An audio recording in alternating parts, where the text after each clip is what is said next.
Adoration of the Shepherds with Saints Longinus and John, Giulio Romano, 1534. Longinus is holding the holy lance in his left hand, and I'll bet he's holding the sponge soaked in holy blood in the other hand. Yes! Here we can see that the holy lance is represented in the shape of a spear. I better make sure I check this twice. It's a work that dates from the Renaissance. There's nothing to say that it's not based on erroneous elements.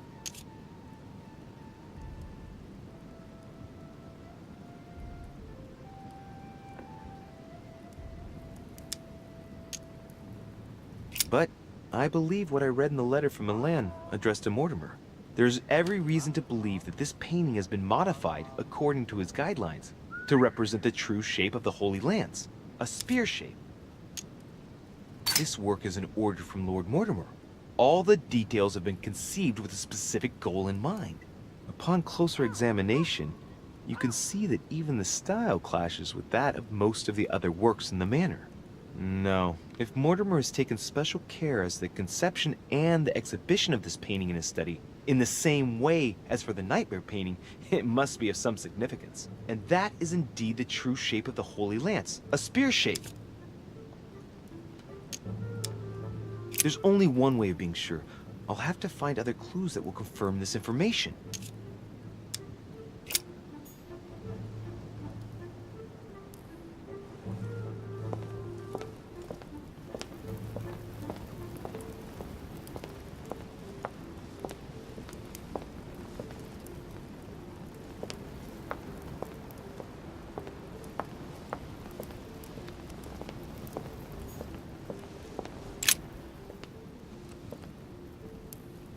Saint Longinus. Let's take a closer look at his lance. It is shaped like a leaf, like the real lance maybe. How can I be sure?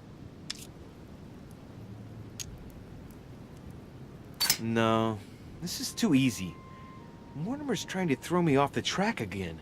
It seems too visible to be true. Impossible not to see the statue on first glance, given its size. And Mortimer has no interest in making the shape of the true lance so easy to see.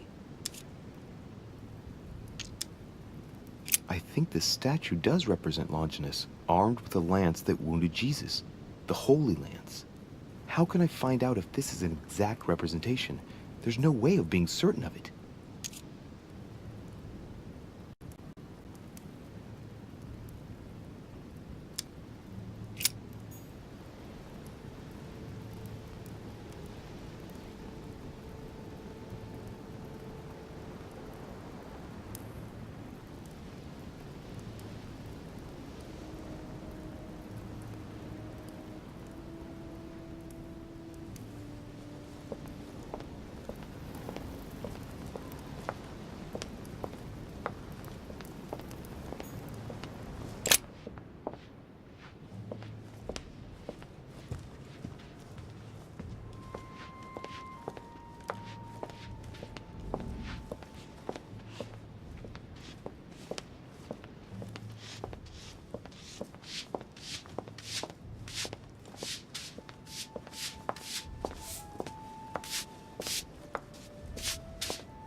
Discourse on the Method by Descartes.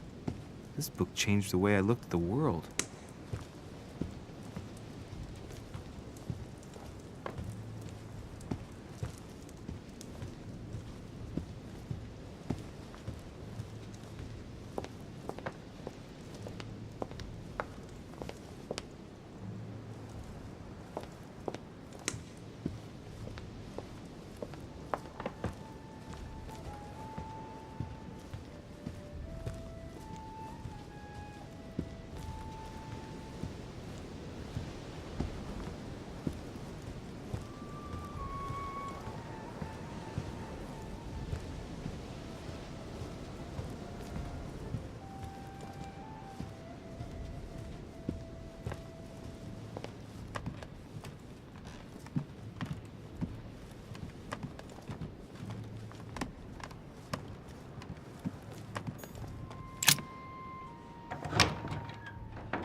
The Bible must mean the lance which finally took the life of Christ.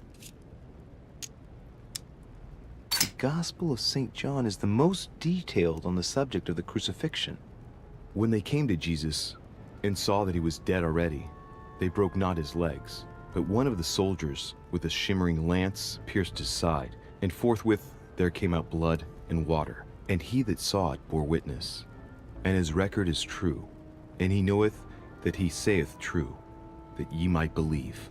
A shimmering lance? What is this telling me? The name of the Roman soldier who killed Christ never appears in the biblical canon. Yet, it is said that he was a centurion and was called Longinus.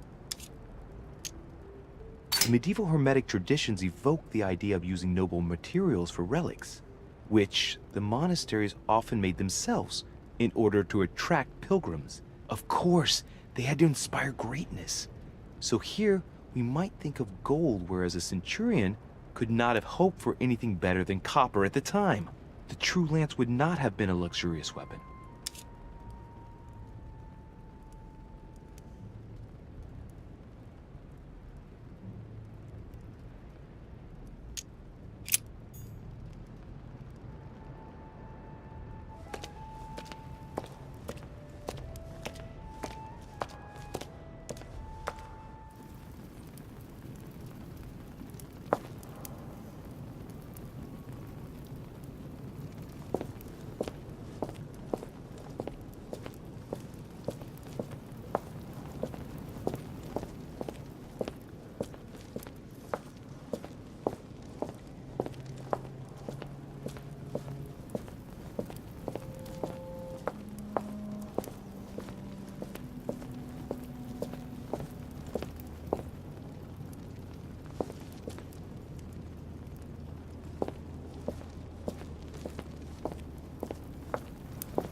I must be sure of my choice. I can't get it wrong. Am I sure this is the one to take?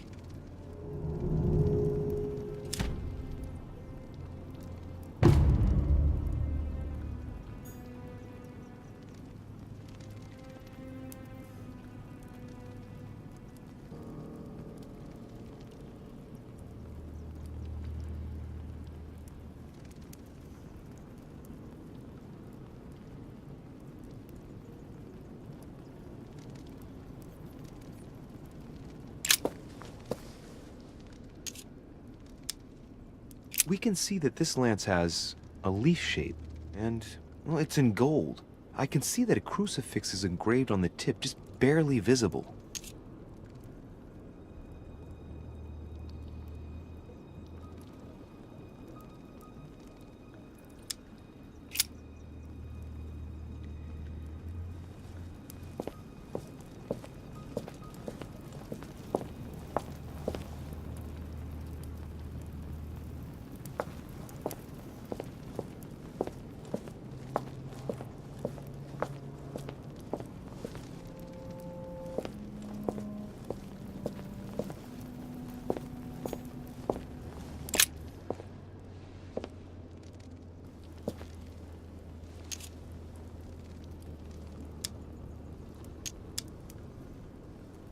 Let's take a look at this lance here. It has a very special leaf shape. It is copper rimmed, and I can see a fish symbol engraved on the tip. Let's take a look at this lance here. It has a very special leaf shape. It is copper rimmed, and I can see a fish symbol engraved on the tip. Let's take a look at this lance here. It has a very special leaf shape. It is copper rimmed, and I can see a fish symbol engraved on the tip.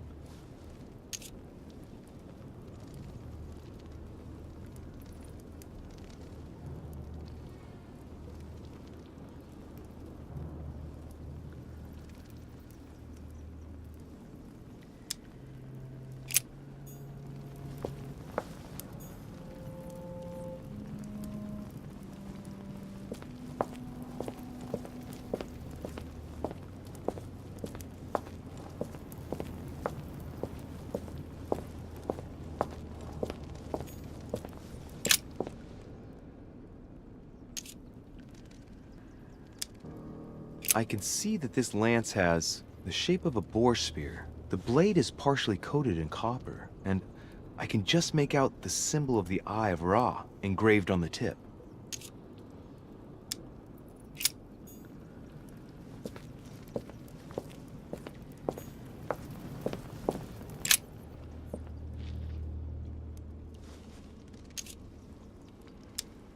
I can see this lance has a spear shape. It is copper rimmed, and it has been engraved with the symbol of the Christian fish on the tip. I can see this lance has a spear shape. It is copper rimmed, and it has been engraved with the symbol of the Christian fish on the tip. I can see this lance has a spear shape. It is copper rimmed, and it has been engraved with the symbol of the Christian fish on the tip. I must be sure of my choice. I cannot get it wrong. Am I absolutely sure this is the one to take?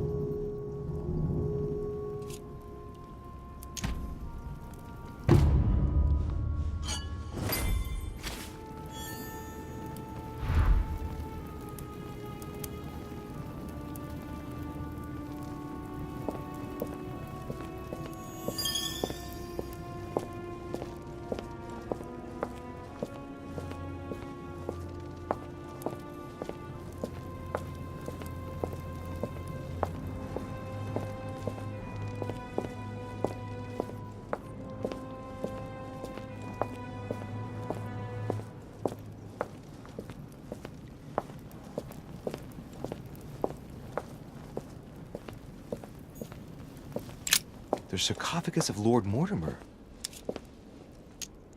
It's the only sarcophagus in this crypt which appears to bear the Mortimer family name. What ancestor can it be? There's no inscription. Let's see what we can find here. It's far too heavy. I'm not going to be able to do it on my own.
Flavius Aetius.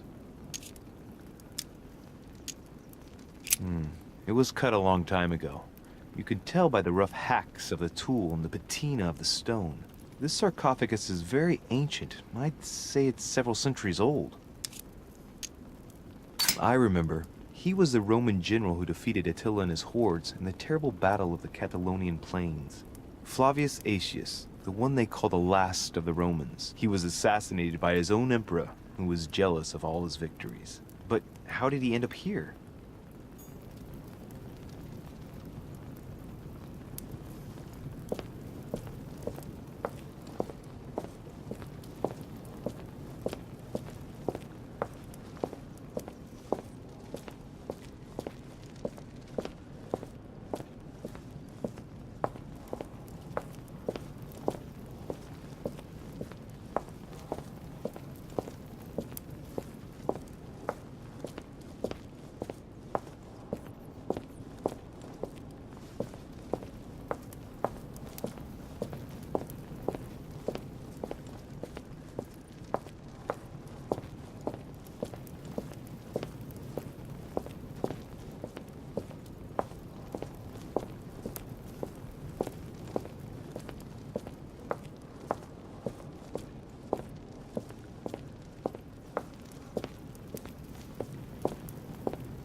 I'm already pressed for time as it is.